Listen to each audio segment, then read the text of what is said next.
Hey everyone, I wanted to make a quick video here regarding how to effectively push a cause forward and keep growing support, specifically in the online sense, though this relates to the physical world as well. A big part of the conflict at the moment is in effectively pushing out information, memes, and narratives that will drive our cause forward, with the specific intention being to drive larger and larger numbers of people towards a specific, focused, and clear direction. Keep in mind, I am totally in favour of doing heaps of things outside and connecting locally. However, I really do believe that despite the massive censorship, there is still massive potential to spread awareness and plant seeds of doubt in the minds of others online. And I think the ideas I will go over here will definitely help. I will say quickly that, in my opinion, it's actually far more important to rally people whom are roughly already on our side and guide them further. We need to get everyone who is roughly awake to fully get how serious this is now. Unfortunately, many somehow think that this is sort of still kind of a game, in a sense, and not as deadly serious as we know it is. We need to get those people on side fast and get them taking action and put all of their focus in a single direction. Our enemies have all the power, money, and own the main roads of communication. However, we have the truth, which is a very powerful thing. I want to speak a little first on how good our enemies are at what they do. They obviously know how to ramp up the fear factor to 10, and they lie both by omission and at this point basically lie outright. And they coordinate narratives extremely well, and the mainstream obviously all works together all the time. But I want to point out some of the more sinister things that they will do that might not be so obvious. Firstly, and this should be clear enough to everyone watching, that obviously they totally frame what is considered acceptable discussion, and they also create what I call false conflicts. I don't know if there is a proper term for this, and if anyone knows if there is an actual term, please let me know. What they will do is create these conflicts where it appears like one of the sides is roughly on your side and you should support it. But there are certain presuppositions or foundations in what you are accepting that is false. It causes your arguments and views to be on less solid grounding. Here's a couple of examples. One is, this particular type of jab should not be given to under 40s. It's not safe enough. Now, I see many roughly on the right side getting behind it and are like, whoa, this person is dropping serious truth bombs. They are absolutely right, and I might even spend time promoting their arguments. But the unspoken presupposition is that the idea of the jab in general is totally legitimate for this totally real super crisis we are experiencing. You are accepting their frame and in some cases doing work for them by spreading these narratives. Another is, was this made by the CCP or not? I see many people get on board with the lab virus idea and that the CCP must be held to account, whilst also trying to say that what we are doing is totally insane and that there is no evidence it is anywhere near as deadly as they promote, and the measures we are taking are insane. But these two ideas are totally conflicting. How can you possibly hold both of these two ideas at the same time? So those are just a couple of the main things which they do, and they do well.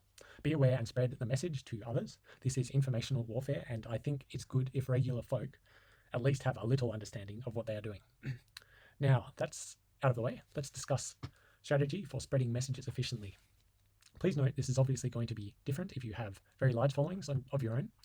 You would do things a little differently and focus on different strategies.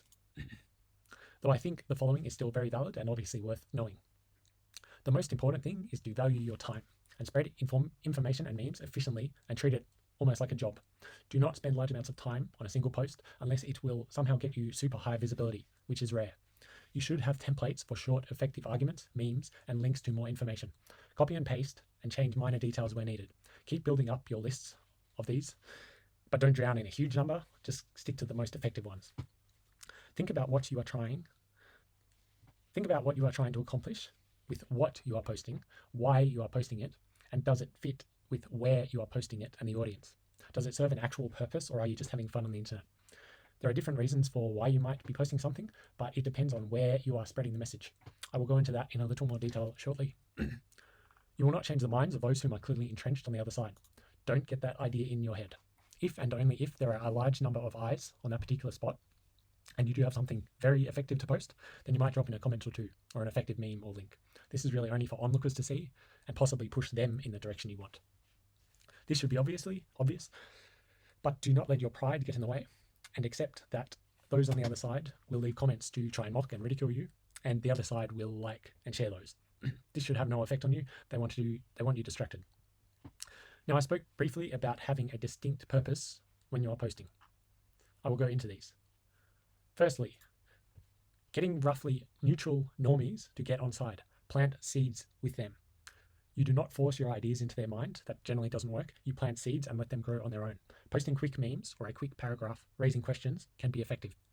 Now, at this point, I believe that if you are watching this and are at this level in general, you do not want to be spending too much time here. There will be enough other roughly friendlies doing that. But if you can get a point in where it will gain visibility, go for it, and that's awesome. The spots to do this will be on places like commenting on mainstream news, social media posts. 2, get those who are clearly friendlies to the next level. This, I believe, at this point is very important. We need people to stop complaining and getting angry and start working effectively, networking and forming local groups. This is super important. We cannot let these people waste their time just watching things fall apart online. Be very clear with them that this is not okay anymore. This is it right now.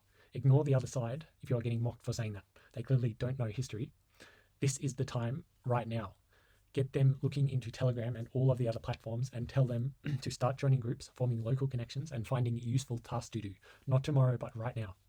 The spots to do this will be on both mainstream news posts as well as places where you expect the majority of these sorts of people to be. Generally, these will be more normie, roughly conservative places such as Sky News, for instance. 3, push back and question certain influencers whom look like they may be false opposition or gatekeepers, and do this strongly and clearly. If they see your comment and it actually moves them in another direction, then that's awesome. But the main reason is to get followers to question and get them looking for more. I'll use Sky News as an example here, as it clearly comes to mind. I don't read or listen to them much at all, but loosely follow them, and they do drop some good stuff sometimes, which I've seen. But I've seen many headlines which look to be basically tacitly accepting what is going on and trying to confuse people with minutiae and getting people stuck in the weeds regarding specifics. They also cover a lot of other news which is not relevant to what is being pushed on us right now. This, I believe, puts many into a state of thinking everything is, to a large degree, still normal. For example, spending any time talking about China possibly bullying Taiwan at some point in the future is so completely ridiculous when you compare it to what is actually happening to us right now.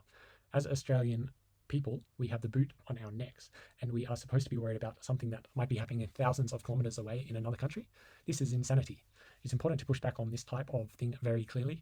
Having these types of stories mixed into stories regarding what is currently happening locally may make normal people think that these are comparable in importance and distract them. Lastly, try to get others that are basically already at our own level to get focused on the task at hand. We need everyone being as effective as possible. We all go off track at times, so gently remind each other in a friendly way if needed. Those are 4 purposes of spreading information. If you have more, leave them in the comments and I'd love to read them. Now, here are some of the types of information to use in general. The best types of messages to spread are those that are clear, concise, and logical. Never send paragraphs of information. It's usually not going to be effective, and no one wants to read all of that. You might post a short worded message with a link to more info though. Memes are very good, and you can often say more in a short meme than a large number of words. Use humor sometimes, but generally when using humor, it should be used to generally plant seeds in the more neutral types of the crowd and make them ask questions. With people roughly already on our side, we don't really need to use humor. We need them to get to work, basically. I believe that charts, graphs, and tables is usually not very effective at all. This generally never works to change minds, and our opponents have tons of their own graphs from highly esteemed institutions, and they frankly look more professional than ours. I could go into much more depth here, but I'll say that people are not machines that just process data, and an opinion will come as self-evident. Our worldview will shape how we interpret data. However, like everything, it's not always the case. There are a few instances where a table or chart can highlight a very simple and obvious truth effectively, if sharing with more neutral types to plant seeds. In conclusion, focus on being effective and always know the purpose of your posting and the targets you are going after. This is not about being a keyboard warrior. This is really important and can have a massive impact if enough people start focusing and doing this type of thing correctly. Obviously, along with doing things in the real world. Thanks for listening.